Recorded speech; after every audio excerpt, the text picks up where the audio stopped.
Once I blended up my peaches, it ended up being about 4 cups of fine. Hi there, it's Kristen with Shifting Roots, and today I'm going to show you everything you need to know to can your first jar of jam.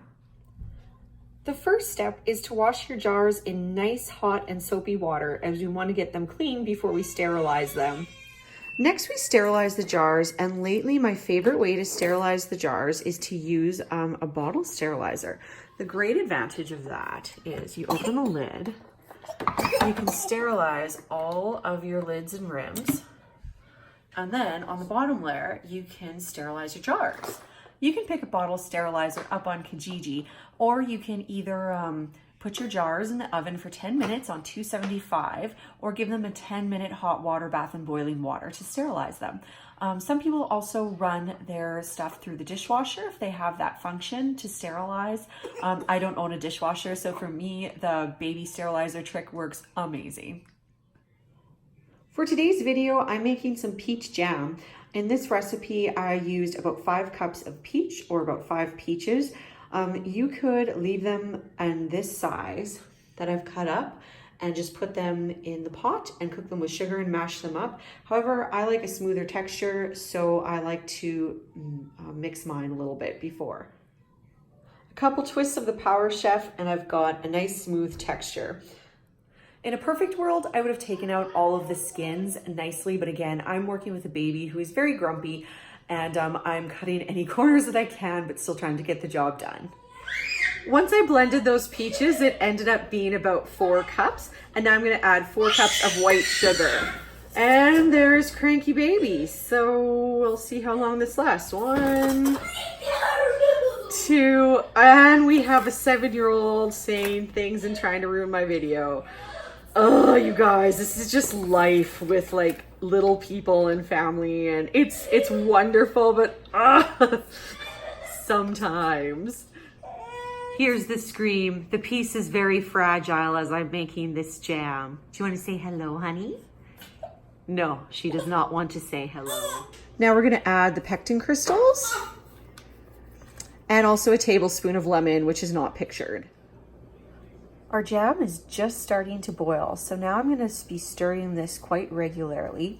The package will often say to only boil it for a minute, but I find my jam does not set if I follow that instruction. So I'm here in Saskatoon, Saskatchewan, and I often find that I have to let my jam boil for about 3 to 5 minutes in order for it to properly set. So I'm going to put down the camera and I'm going to start stirring my jam. While I'm waiting for my jam to be ready, my stuff is sterilized now, and I can start taking out the jars and the lids and getting them ready for when the jam is prepared. All right, so now we're finally at a rolling boil, and this is where we're gonna count our 3 to 5 minutes. When it gets to this point, you wanna stir constantly. If you come in here, you can see that you have this foam on top, and if you let this go, this and the foam are gonna spill over top of this pot, so it's really important that we keep stirring at this point and watch the clock.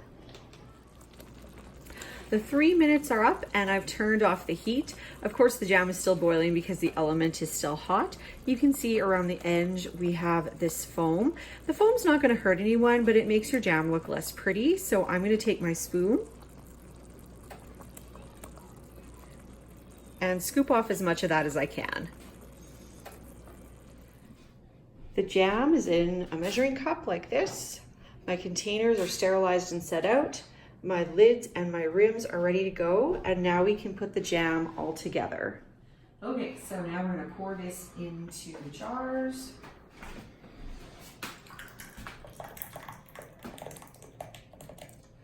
And we wanna leave about a 1/4 inch of headspace. Headspace is the space in between where the jam is and the top of the jar.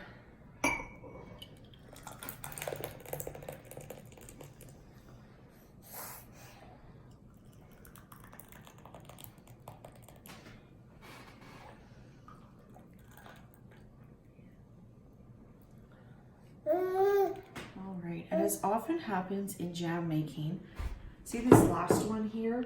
The headspace is a bit too big, so this one we're gonna put in the fridge and we're just gonna use it first. This is next. We have a clean cloth. And we need to go around the rims and just clean up all the spills, because there's always spills. I don't know anyone who can do this without spilling at all, especially on the first two. Okay, I think we are good.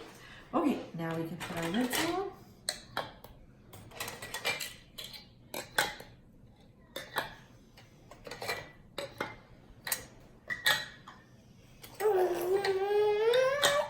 I'm almost done on there. It's okay, honey. The joys of making stuff with babies. Then we screw on our rims. You don't have to screw these on very tightly. These are just so that they can set in place. And then some canners even take these rims off after they're all done. Then finally we're gonna put these in the water. Yeah, poor baby. We're gonna put these in a water bath for 10 minutes. And after that, we're gonna leave them here and let them seal. And you'll know when it seals when these lids go down. And I'll show you that a little bit later. They're into the water bath. Now these will boil for 10 minutes before I take them out. The jam is done. It's had its 10-minute water bath, and now we can check the lids and make sure that everything's sealed. Yep, those are all good. Oh, that one's not sealed. So if you have one like that, if you still have your water up, you can boil it again, or just put it in the fridge and use that one first. That one's good. And that one's good. Oh, I often get asked, see how this one here has some water on it? It's really not a big deal. That'll just evaporate eventually. Canning jam doesn't have to be difficult, hard, and time consuming. You can do it even if you have small kids, although it will seem a little crazy at times. So that's the basics of what you need to know to can your first jar of jam. If you have any questions, found this helpful, give it a like, a comment, a share, and we'll see you again soon. Have a great day. Bye-bye. Do you want to say goodbye? No, she does not want to say goodbye. See you next time.